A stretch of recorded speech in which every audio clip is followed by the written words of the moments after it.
Hello everyone, welcome to my channel tips on mathematics. So आज के इस video में हम ऑपरेशन रिसर्च को कंटिन्यू करेंगे और इसमें हम जो है डिस्कशन करेंगे कि जो हमारे पास लीनियर प्रोग्रामिंग प्रॉब्लम्स होती हैं उनको हम ग्राफिकल मेथड से कैसे सॉल्व आउट कर सकते हैं। ठीक है, तो देखो मैं आपको इस वीडियो को स्टार्ट करने से पहले और इसमें जो भी आज मैं यहाँ पर कॉन्सेप्ट आपको बताने वाला हूँ उससे पहले आपको मैं बताना चाहूँगा कि प्रीवियस का जो लेक्चर है उसको आप लोग एक बार ज़रूर देखें ताकि आपको जो बेसिक कॉन्सेप्ट है वो क्लियर हो जाए कि एलपीपी एक्चुअल में क्या होता है। ऑपरेशन रिसर्च जो हम टॉपिक पढ़ रहे हैं, जो किताब हम पढ़ रहे हैं वो एक्चुअल में क्या होता है, क्योंकि बहुत ज़्यादा इंपॉर्टेंट है सीएसआईआर नेट एग्जामिनेशन के पॉइंट ऑफ व्यू से। साथ ही साथ अगर बात करें गेट, एलटी ग्रेड या फिर असिस्टेंट प्रोफेसर के एग्ज़ाम्स की, लेक्चरार के एग्ज़ाम्स की बात करें एमएससी या फिर बीएससी में, तो यहाँ काफ़ी ज़्यादा इंपॉर्टेंट रहता है। साथ ही साथ एमबीए वाले स्टूडेंट अगर देख रहे हैं तो उनके लिए भी काफ़ी इंपॉर्टेंट है, बीसीए बीबीए वाले बच्चों के लिए भी काफ़ी इंपॉर्टेंट है। तो ये सारे के सारे बच्चे जो अगर देख रहे हैं आप लोग, तो ये आप लोगों के लिए बहुत ज़्यादा हेल्पफुल वीडियो होगा। एंड तक ज़रूर देखना, पहला लेक्चर ज़रूर देखिए क्यों कंटिन्यू करेंगे तभी जाकर के आपको चीज़ें समझ में आएंगी। तो चलिए स्टार्ट करते हैं। सबसे पहले आज जो है हम डिस्कस करेंगे graphical method to solve the LPP. LPP के बारे में आपको मैंने बताया था, एलपीपी जो है लीनियर प्रोग्रामिंग प्रॉब्लम्स होती है जहाँ पर कुछ हमारे पास जो है मैक्सिमाइज और मिनिमाइज के लिए कुछ हमारे पास कंडीशन दी हुई रहती है और उसके बाद जो है सब्जेक्ट टू कंस्ट्रेंट्स दी हुई रहती हैं एंड देन हम उसको सॉल्व करते हैं। क्या होता है ऑपरेशन रिसर्च वो जानना है तो आपको पहले लेक्चर देखनी पड़ेगी, देन आपको तभी समझ में आएगा। और एक बहुत इंपॉर्टेंट जानकारी, अगर चैनल पर नए हैं तो भाई आप लोग इसको सब्सक्राइब करिए और अपने दोस्तों के साथ इसको आप लोग जो है शेयर कर दीजिए ताकि भाई थोड़ा सा हमें भी मोटिवेशन मिल जाए। कमेंट ज़रूर करना आपको जैसा भी लगे, आप अपना फीडबैक भी कमेंट में देना। साथ ही साथ कोई डाउट्स वगैरह है तो उसके लिए तो मैं हमेशा के लिए आप लोगों के साथ देखो बैठा ही रहता हूँ। और मुझे ऐसा लगता है कि जो बच्चे मेरे साथ जुड़े हैं, जैसे ही उनका कमेंट आता है मेरे पास तुरंत नोटिफिकेशन आता है और मैं तुरंत उनको जो है हेल्प करता हूँ क्योंकि देखा जाए तो मेरे फ़ोन का या फिर जो भी है वो सारा नोटिफिकेशन मैं हर जगह से ऑफ करके रखा हूँ। बस खाली एक यूट्यूब स्टूडियो है जिसका मैंने नोटिफिकेशन ऑन करके रखा है। क्यों? क्योंकि ये चीज़ बहुत ज़रूरत है, क्योंकि आप लोग मेरे साथ जुड़े हैं और यहाँ पर आप लोगों को कभी भी कोई भी डाउट हो सकता है तो तुरंत मेरे पास नोटिफिकेशन आ जाता है और मैं उससे फिर कॉपरेट करता हूँ आप लोगों को। अगर मैं खाली रहा तो ज़रूर कॉपरेट करूँगा। रात के 12-12 बजे 1-1 बजे तक भी मैसेज आता है तो वही मैं वहाँ पर भी रिप्लाई देने की कोशिश करता हूँ। ठीक है, तो अब बात करते हैं, टॉपिक पर चलते हैं। बहुत ज़्यादा बोलेंगे नहीं, सबको पता है हमारे बारे में, चैनल में जो जुड़े हैं। Solution of the LPP, graphical method solve करेंगे। देखो इसमें कुछ पॉइंट्स है, बस ज़रूरत नहीं है थ्योरी, फिर बता देता हूँ मैं आपको ताकि अगर आप नोट वोट करना चाह रहे हो तो उसको कर लेना, अदरवाइज हम डायरेक्ट एग्जांपल भी सॉल्व कर सकते थे यहाँ पे। तो देखो यहाँ पे कैसे करना है। एलपीपी, सोल्यूशन ऑफ एलपीपी क्या होता है? देखो a solution of an LPP is any set of values of the decision variable example xy that satisfies all the given constraints including non negative condition। देखो हमारे पास कुछ नॉन नेगेटिव कंडीशंस होते हैं, कुछ हमारे पास जो है डिसीजन वेरिएबल्स है जैसे एक्स वाई हो गया, फिर कुछ x1 x2 x1 x2 x3 इस प्रकार के सारे के सारे जो हमारे पास होते हैं, जो कंडीशन दिए हुए रहते हैं वो उसको सेटिस्फाई करा जाता है। अब ये सारी चीज़ें ना देखो कहने वाली बातें हैं, अगर थ्योरेटिकल चीज़ें देखनी है तो बहुत ज़्यादा है। इसमें मैं इतना बता दूंगा कि आपको भैया एक लेक्चर में कवर ही नहीं होगा। अब इसमें क्या है, आपका हमें मेनली एग्जांपल पे फोकस करना है। ठीक है, नेक्स्ट एक इसमें पॉइंट और डिस्कस करूंगा आपके साथ में, फिजिबल सॉल्यूशन। देखो फिजिबल सॉल्यूशन एक इंपॉर्टेंट पॉइंट है, मैं इसको बोलूंगा अभी कई बार यूज भी करूंगा। फिजिबल सॉल्यूशन क्या है? अब feasible solution is a solution that satisfies all the constants and the non negative restrictions simultaneously. मतलब जो नॉन नेगेटिव रिस्ट्रिक्शंस होते हैं, मैंने कल बताया था आपको, और जो कॉन्स्टेंट्स होते हैं, जितने भी कॉन्स्टेंट्स दी हुई रहती हैं वो सेटिस्फाई कर जाता है मतलब वहाँ पर, तो एक फिजिबल उसको हम बोलते हैं सॉल्यूशन। ठीक, तो अब फिर ये सारी चीज़ें आपको एग्जांपल में और अच्छे से क्लियर होगा। बेसिक फिजिबल सॉल्यूशन क्या होता है? अब basic feasible solution is a feasible solution that lies at the corner points vertex of the feasible region. देखो कुछ फिजिबल रीजन्स होती है और उनके कॉर्नर पॉइंट्स जो होते हैं ना वो हमारा बेसिक फिजिबल सॉल्यूशंस होते हैं। वो जनरली इससे बहुत ज़्यादा और कुछ है नहीं, आपको ये नाम याद रखना है। ऑप्टिमल सॉल्यूशन क्या होता है? An optimal solution is a feasible solution that which at which the objective function z attains its maximum or minimum value। तो ऑप्टिमल सॉल्यूशन हम तब कह सकते हैं जब हमारे पास जो भी कंडीशन दी हुई रहती है, मतलब जैसे ऑब्जेक्टिव फंक्शन है z है, वो हमारा या तो मैक्सिमम वैल्यू को अटेन कर रहा है या तो मिनिमम वैल्यू को अटेन कर रहा है। तो कोई भी जो वैल्यू अटेन कर रहा है, चाहे मैक्सिमम मिनिमम हो, वो हमारा ऑप्टिमल सॉल्यूशन कहलाएगा। ठीक है, तब इसको करेंगे तो हम पता लगेगा कि ऑप्टिमल सॉल्यूशन कैसे निकालते हैं। जनरली अब यहाँ पर हम बहुत ज़्यादा कुछ थ्योरेटिकल डिस्कस करेंगे नहीं, क्योंकि मेनली हमारा एग्जांपल समझना है। तो यहाँ पर solve by graphical method the LPP हमारे पास एक क्वेश्चन दिया हुआ है। Solve the by graphical method the LPP हमारे पास गिवन है, मैक्सिमाइज करना है इस कंडीशन को। ये ऑब्जेक्टिव फंक्शन है हमारा, इसको हम क्या बोलते हैं जनरली आपको पता होना चाहिए, इसको हम बोलते हैं ऑब्जेक्टिव फंक्शन। क्या बोलते हैं? Objective function. ठीक है बच्चों, ऑब्जेक्टिव फंक्शन इसको हम जो है बोलेंगे। अब ऑब्जेक्टिव फंक्शन देखो हमेशा के लिए ऐसे ही दिया हुआ रहेगा। अब वो चाहे वो मैक्सिमाइज का हो या फिर मिनिमाइज का हो। इस क्वेश्चन में आपसे मैक्सिमाइज पूछा है। सब्जेक्ट टू द कांस्टेंट्स, आपके पास एक सब्जेक्ट टू द कांस्टेंट दी हुई है, एक सब्जेक्ट टू द कांस्टेंट दी हुई है। नॉन नेगेटिव कंडीशन जो भी x1 x2 होंगी वो सारे के सारे हमारे क्या हो जाएंगी? नॉन नेगेटिव होंगी, मतलब पॉजिटिव होंगी। इस बात का हमें ध्यान में रखनी है। ठीक है, तो चलो आगे बढ़े। अब इसको सॉल्यूशन कैसे करना है? देखो सॉल्यूशन करना बहुत आसान है। सबसे पहले आपके पास जो भी कंडीशन गिवन है, इन कंडीशन में आपको क्या करना है? पुट करना है क्या? x, सबसे पहले पुट x, देखो put x1 is equals to 0। ठीक है, x1 को जब 0 पुट करेंगे तो x2 का वैल्यू क्या आएगा? x2 इज इक्वल्स टू, देखिए यहाँ पर 16 दूनी 32 आ जाएगा। मतलब एक पॉइंट तो हमें यहाँ पर मिल गया, एक पॉइंट हमें क्या मिल गया है? एक तो 0,16 मिला है। एंड अगेन पुट x2 को 0 पुट करेंगे and put x2 is equals to 0। अगर x2 को 0 पुट करेंगे पहले वाले इक्वेशन में, देखो यहाँ पर ना थोड़ा सा हमें और अच्छे से करना है। इसको मैं आपको बता देता हूँ कैसे सॉल्व आउट करनी है। हालांकि हमारा मेन ऑब्जेक्टिव रहता है जो CSIR नेट हो गया, गेट हो गया, ऐसे क्वेश्चंस को सॉल्व करना, तो वहाँ पर थोड़ा हमें जल्दी सॉल्व करनी होती है।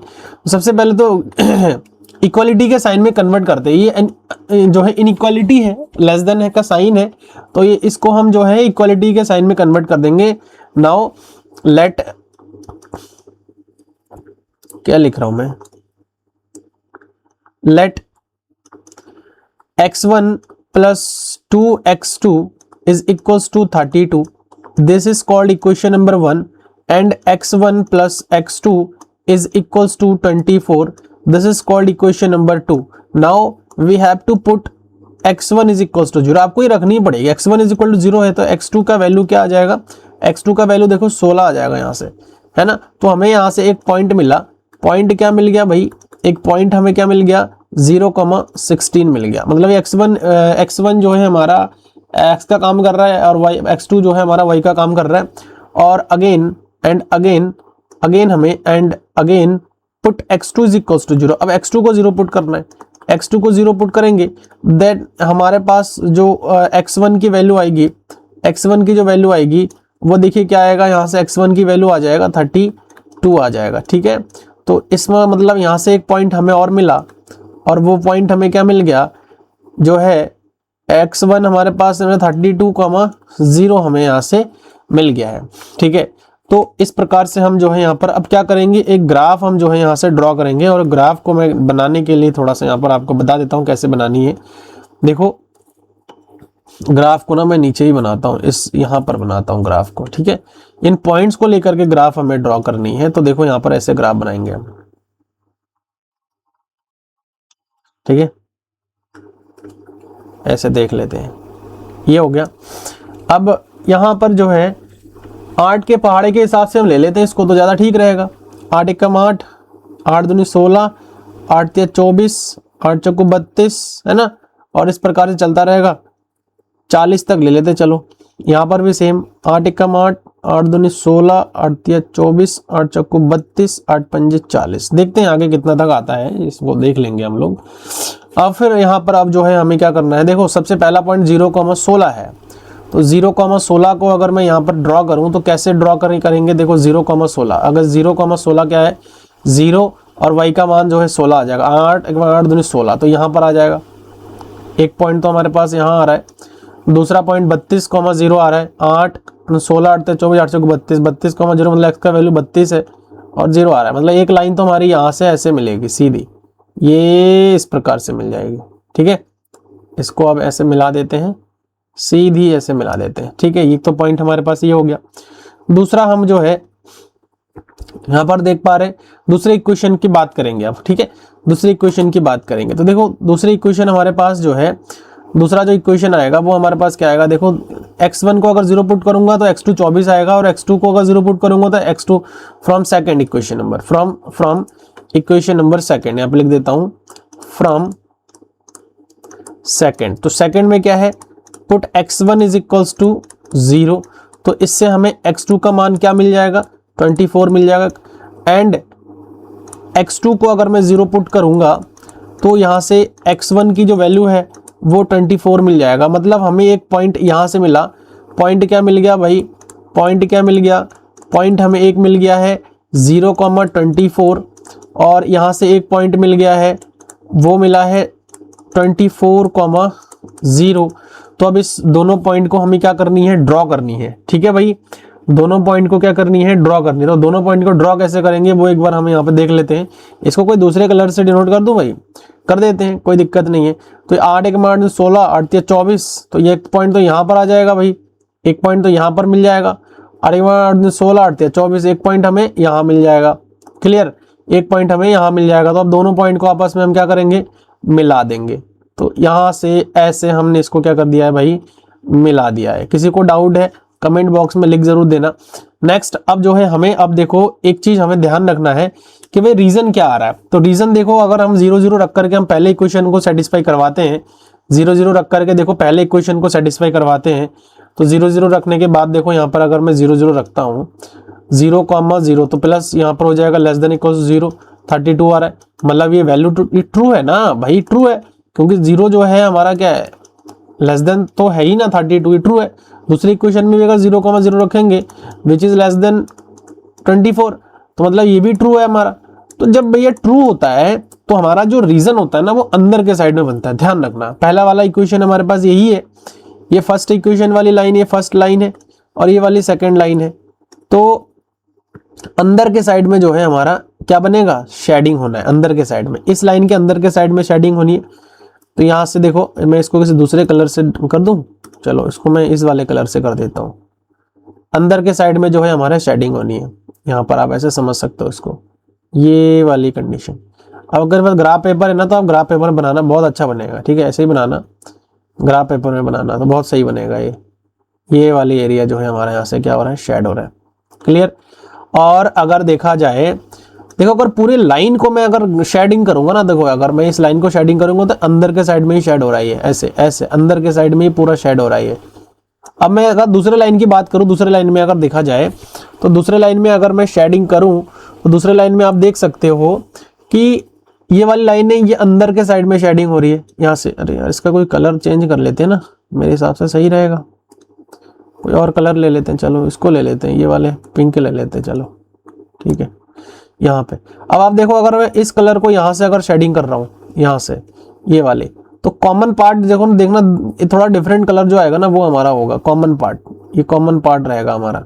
ठीक है, ये हम जो है इस वाले दूसरे लाइन के लिए कर रहे हैं, दूसरा लाइन, तो दूसरा लाइन यहाँ से यहाँ तक ही बन रहा है। तो एक कॉमन पार्ट जो हमारे पास निकल के आ रहा है ना वो यही वाला पार्ट है। कौन सा पार्ट है, देखो आपको मैं बता देता हूँ। ये वाली जो पार्ट है ना वो दोनों लाइन में से कॉमन निकल के आ रहा है। क्लियर, ये वाली जो पार्ट है। तो अब इस पार्ट को हमें देखना है कि इसको थोड़ा सा मार्किंग कर देता हूं मैं अंदर के साइड में एरो लगा करके, ये मतलब ये पहचानने के लिए मैं आपको बता रहा हूँ बस, और कुछ नहीं है। बाकी आप शेडिंग को कैसे भी कर लो, कोई दिक्कत नहीं है। ये अंदर के साइड में आ रहा है, ये हमारे पास तो फिजिबल रीजन कहते हैं इसको। क्या कहते हैं हम, फिजिबल रीजन। ठीक है, फिजिबल रीजन बोलेंगे हम इसको।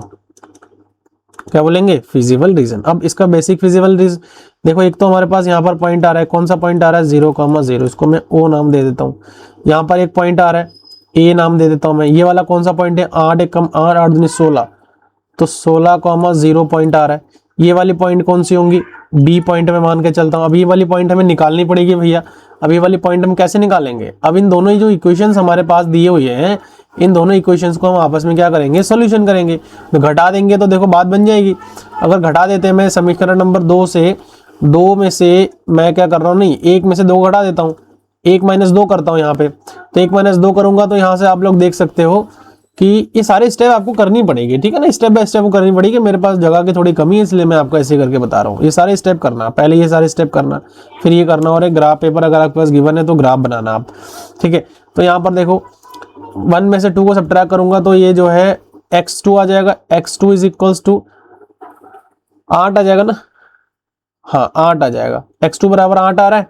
और मैं अगर x2 का मान किसी भी इक्वेशन में रख दूंगा 16 आ जाएगा, x1 का मान 16 आ जाएगा, तो x1 का मान 16। तो यहाँ पर एक पॉइंट हमें मिल गया है 16,8, ठीक है। जो b पॉइंट मिला है वो 16,8 मिला है। इस पॉइंट की बात करें तो ये भी एक पॉइंट है, इसको मैं c पॉइंट नाम दे देता हूँ। और ये c पॉइंट हमारे पास क्या है, ये 8,8 16, तो ये 0,16 यहाँ पर है। तो हमारे पास जो है बेसिक फिजिबल सॉल्यूशन क्या आया, बेसिक फिजिबल सॉल्यूशन क्या आया, बेसिक फिजिबल सॉल्यूशन क्या क्या आया। सबसे पहला तो हमारे पास एक O पॉइंट आया 0,0, एक हमारे पास A पॉइंट आया है 16,0, एक हमारे पास B पॉइंट आया है 16,8, ठीक है, एक हमारे पास C पॉइंट आया है 0,16। अब देखो ये सारा बेसिक फिजिबल सॉल्यूशन है, इसको लेकर के अब ये ग्राफ बनाना समझ में आ गया होगा आपको, मैंने ग्राफ तो बता ही दिया है पूरा पूरा कैसे बनाने। फिर देखो यहाँ पर जो है आपके पास ये जो z है उसको हमें मैक्सिमाइज करनी पड़ेगी। तो मैक्सिमाइज करने के लिए आपको यहाँ पर सबसे पहले तो मैक्सिमाइज के लिए जो कंडीशंस होती है ना वो मैं यहाँ पर लिख देता हूँ। सबसे पहले आपको एक टेबल बनानी है, देन उस टेबल में ही आपको सारा काम करनी है, ठीक है। ये टेबल यहाँ पे बना देते हैं। सबसे पहले तो यहाँ पर हम क्या लिखेंगे, पॉइंट्स को लिखेंगे, ठीक है। यहाँ पर हम पॉइंट्स को लिखेंगे, सारे के सारे जितने भी पॉइंट्स हैं इन पॉइंट्स को हम यहाँ पे लिखेंगे।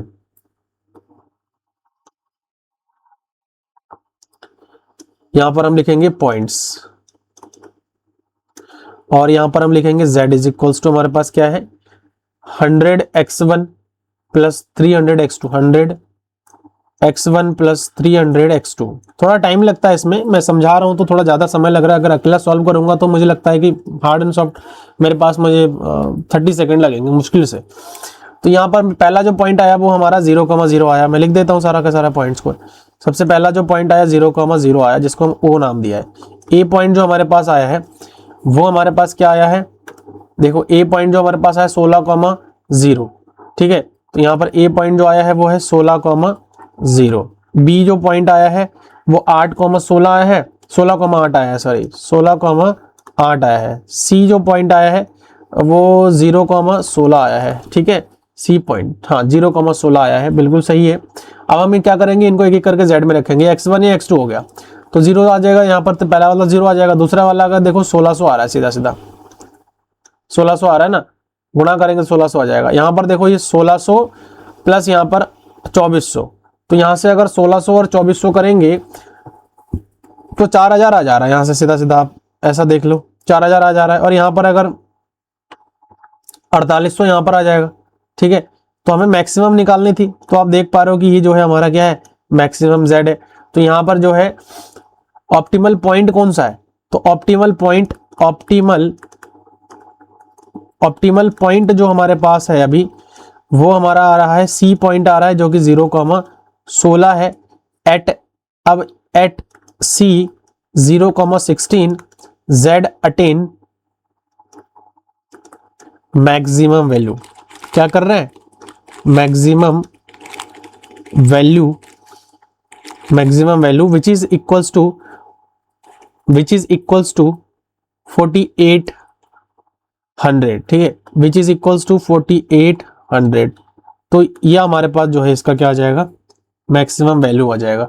तो मुझे लगता है कि ग्राफ को मैंने अच्छे से बनाना सिखा दिया। मेन हमारा इसमें रहता है ग्राफ बनाना। अब ग्राफ बनाने के लिए ये चीज है, ठीक है। तो होपफुली आपको समझ में आ गया होगा। कोई डाउट्स है तो कमेंट बॉक्स में आप लोग लिख जरूर देना। बाकी इसको नोट डाउन आप स्टेप बाय स्टेप करना। सबसे पहला मैं बता दे रहा हूँ आपको, ये स्टेप करनी है, ठीक है, ये स्टेप करनी है। एंड देन आपको ये वाली स्टेप करनी है, एंड देन आपको ये वाली चेक करनी है, ये वाली जो 0,0 वाली स्टेप चेक करनी है। एंड आप उसके बाद जो है आपको क्या करनी है, ग्राफ ड्रॉ करनी है। ग्राफ तो आप पॉइंट्स के साथ साथ ड्रॉ करते जाएंगे ना, तो ग्राफ अच्छा बनेगा, कंफ्यूजिंग नहीं होगा, ठीक है। फिर आपको क्या करनी है, ये वाली टेबल आपको बनानी है, ये ऑप्टिमल सॉल्यूशन के लिए होता है, इसमें आप डायरेक्टली वैल्यू रख करके सॉल्व कर सकते हो, तो ये बहुत इंपॉर्टेंट है, आप इसको कर लीजिएगा। नेक्स्ट अगला जो है यहाँ पर एक क्वेश्चन है, दूसरा क्वेश्चन देखिए, solve the following LP by graphical method. बहुत अच्छा क्वेश्चन है, इसको देखते हैं।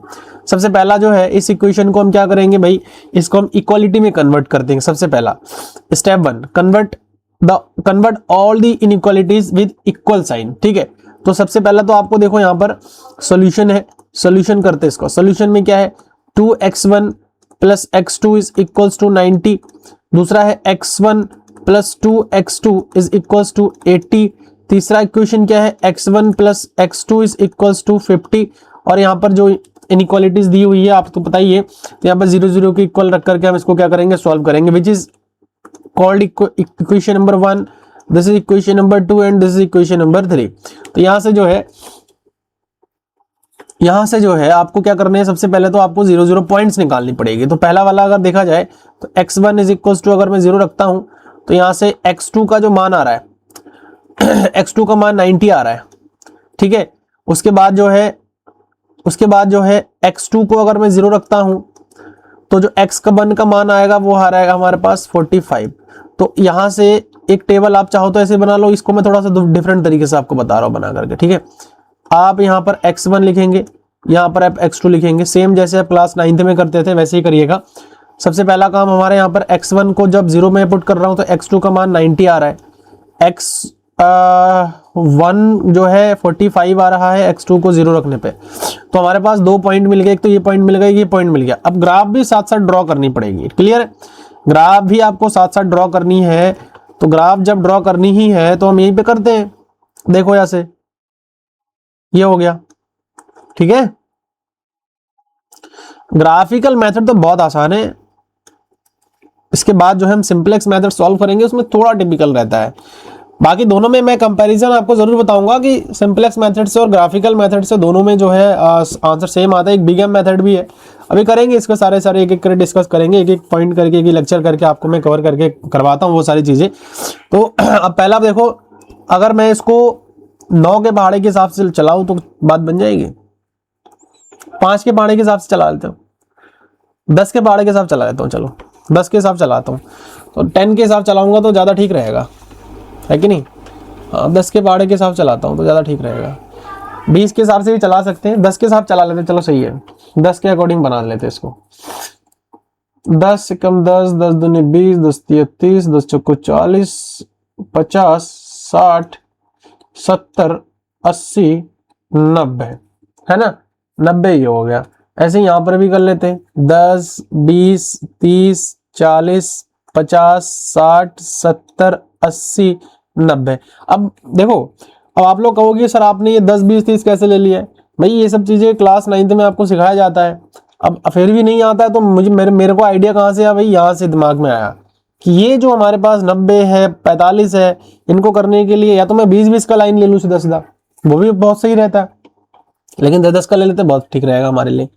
पहला वाला ग्राफ बनाते 0,90, 1 2 3 4 5 6 7 8 9 हो गया, तो यहाँ तक आ रहा है। तो 0,90 ये तो हमारे पास एक पॉइंट यहाँ पर आ रहा है, एक पॉइंट तो हमारे पास कहाँ आ रहा है, यहाँ पर आ रहा है, तो इसको बना लेते हैं।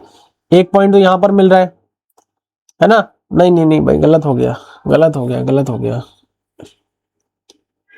ठीक है, 0,90 मतलब x1 का मान 0,90 है, 1 2 3 4 5 6 7 8 9, तो यहाँ पर एक पॉइंट यहाँ पर आ रहा है, ये कौन सा पॉइंट है भाई, 0,90 आ रहा है। ठीक है, अब दूसरा यहाँ पर 45,0, तो 1 2 3 4 40 हो गया, और यहाँ पर आएगा हमारे पास कुछ 45, तो ये वाली एक पॉइंट है हमारे पास, इसको हम नाम क्या दे सकते हैं, 45,0। अब ये जो दोनों पॉइंट है इनको हम क्या करेंगे, आपस में मिला देंगे। अरे मुझे लगता है नहीं बनेगा, गड़बड़ यार, चलो सीधा करके बनाते हैं इसको।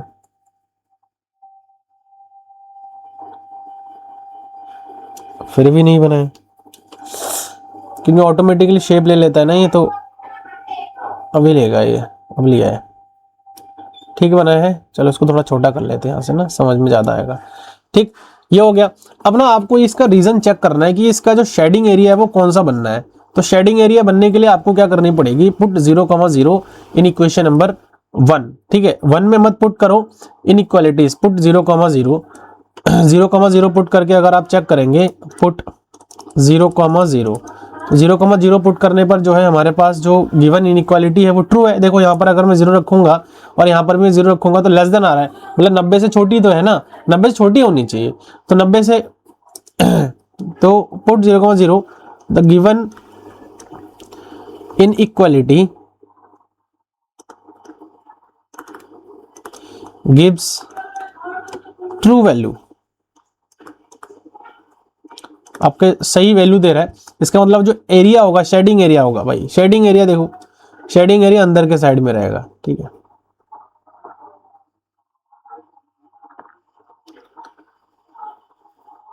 ऐसे अंदर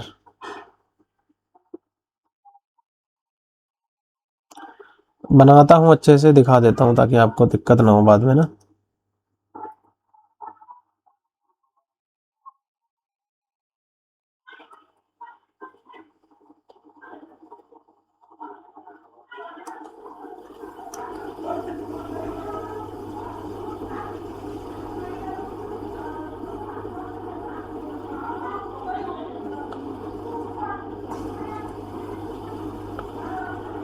ठीक है, ये एरिया हमारा जो है शेड हो गया।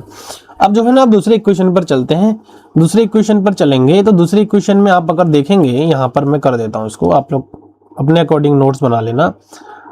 यहाँ पर देख लेता हूँ, अगर मैं x1 को 0 पुट करता हूँ तो आप x2 को देख सकते हो कि जो x2 हमारे पास आ रहा है ये 80 है तो 40 आ जाएगा। और अगर मैं x2 को 0 पुट करता हूं तो x1 का जो मान आएगा वो हमारे पास 80 आ जाएगा। मतलब अगर मैं इस प्रकार का एक यहाँ पर जो है डब्बा बना दूं तो आप लोग देख सकते हो कि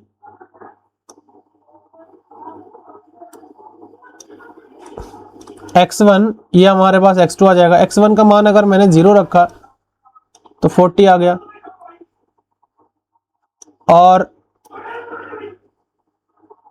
x2 x1 का मान जो है अगर 80 आ गया तो ये हमारे पास 0 आ जाएगा। मतलब यहां से हमारे पास जो है एक पॉइंट मिलना है, यहां पर जो है एक पॉइंट हमें मिलना है, और वो पॉइंट देखो, एक तो हमारे पास 0,40 आ गया है और 80,0 आ गया है। तो पहला पॉइंट हमारे यहाँ पर ड्रॉ करते हैं। पहला पॉइंट देखो 0 यहाँ पर आ जाएगा, 0,40 आ जाएगा, तो 10 20 30 40 आ जाएगा। मतलब यहां पर हमें एक पॉइंट मिल रहा है,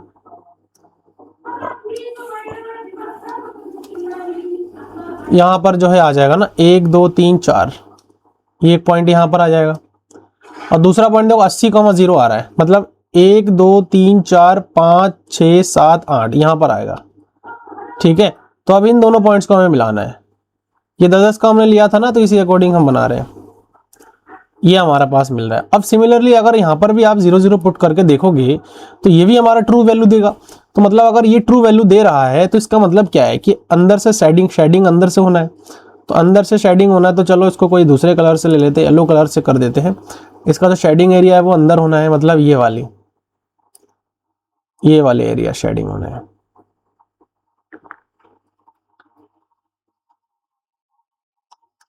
ठीक है, ये वाली एरिया शेडिंग होनी है। ये इसको कर देता हूं मैं ऐसे। अब आप देख पा रहे हो कि कॉमन एरिया शेडिंग हुआ है, हमारा एक कॉमन एरिया जो है शेड हुआ है। ये वाली जो एरिया आई है वो हमारी अभी तक कॉमन आई है। अभी एक इक्वेशन हमारे पास और बची हुई है, तो जब एक इक्वेशन और बची हुई है तो इस इक्वेशन को भी हम बनाएंगे। तो यहाँ पर देखो, इसमें यहाँ पर कर देता हूं मैं इसको। ठीक है, x1 को अगर मैंने 0 रखा तो आप लोग यहां से देख पा रहे हो कि x2 का जो मान आएगा वो 50 आएगा,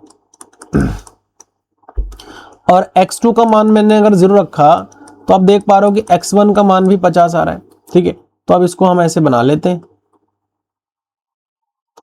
यहां पर ऐसे बना लेते हैं। ठीक है, यहां पर दिख नहीं रहा होगा, चलो ये ठीक है, ऐसे बनाते हैं। ये आ जाएगा, यहां पर x1 x2 लिख लेंगे।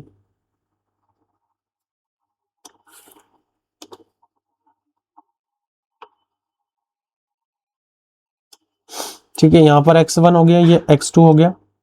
अब 0 यहाँ पर हो जाएगा 50, यहाँ पर हो जाएगा 50, यहाँ पर हो जाएगा 0। तो सबसे पहला जो पॉइंट है x1 0 हो गया, 50 हो गया x2 का मान। तो यहाँ पर हम रखेंगे इसको, देखो यहाँ पर कोई दूसरे कलर से ही करनी पड़ेगी हमें, तो जो है कोई और कलर ले लेते हैं, देखते हैं कोई और कलर हमें मिलता है नहीं मिलता है। तो हम लेते हैं जो है, चलो ये वाली ले लेते हैं, ब्लू वाली कलर, ठीक है ठीक है। चलो अब देखो यहाँ पर 0,50, तो 0,50 1 2 3 4 5, तो एक पॉइंट तो हमारे पास यहाँ आ रहा है, सीधा हिसाब है। दूसरा पॉइंट हमारे पास 1 2 3 4 5, एक पॉइंट हमारे पास यहाँ आ रही है। इन दोनों पॉइंट्स को आपस में हम क्या कर देंगे, मिला देंगे, ये हमारे पास मिल रही है ऐसे। अब आप देखो ये वैल्यू भी ट्रू है, तो इसको मैं कोई दूसरे कलर से शेड करता हूँ इसको मैं कोई और कलर से शेड करता हूँ, इसको मैं जो है इस वाले कलर से शेड करता हूँ, तो एक कॉमन एरिया हमें मिल जाएगा, ठीक है। देखो यहाँ से ये देखो मैं शेड कर रहा हूँ, तो एक कॉमन पार्ट तो हमें मिलेगा ही, जो तीनों इक्वेशन में कॉमन दिखेगा हमें, ठीक है। तो तीनों इक्वेशन में हमें कॉमन दिखेगा, ये ऐसे आप देख पा रहे होंगे कि कॉमन एरिया तो हमें मिल चुका है, वो दिख गया होगा आपको। सबसे अलग जो कलर दिखेगा इन तीनों में सब में वही होगा बस। वैसे आपके पास, अब आप कहोगे सर आप तो यहाँ कलर लेकर के कर रहे हो, तो हमें कैसे पता लगेगा, तो आपको थोड़ा सा ध्यान रखनी पड़ेगी, रफ में ये चीज़ करके देखना पड़ेगा। तो आप देख पा रहे हो कि ये जो एरिया है हमारा, ये एरिया जो है हमारा फिजिबल एरिया आया है, ठीक है। ये जो एरिया आया है अंदर के साइड में, ये हमारा फिजिबल एरिया है।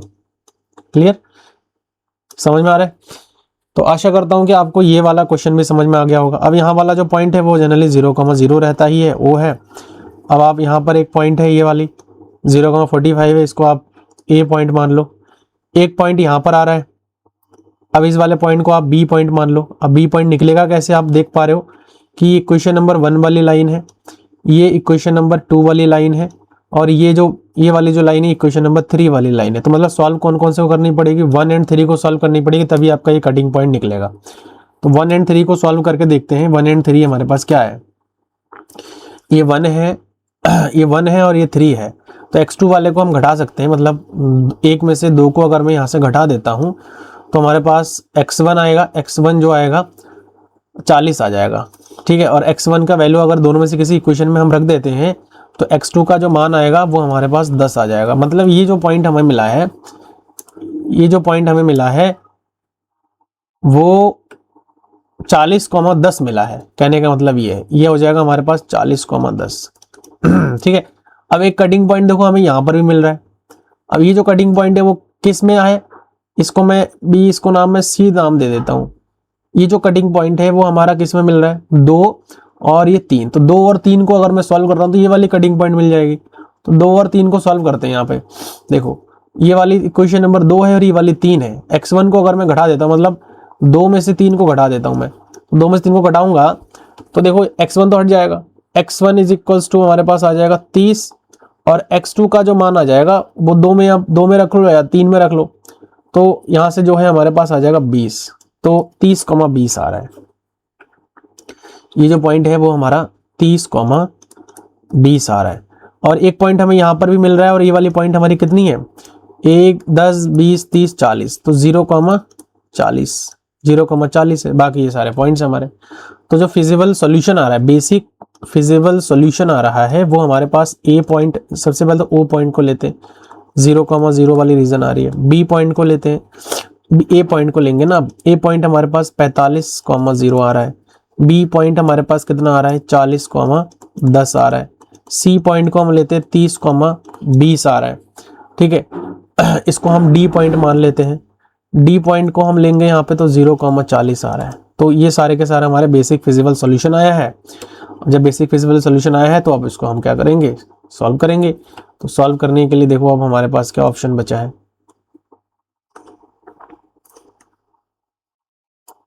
मैक्सिमम z निकालनी थी। तो यहाँ पर सबसे पहले तो हम पॉइंट्स को लिखेंगे।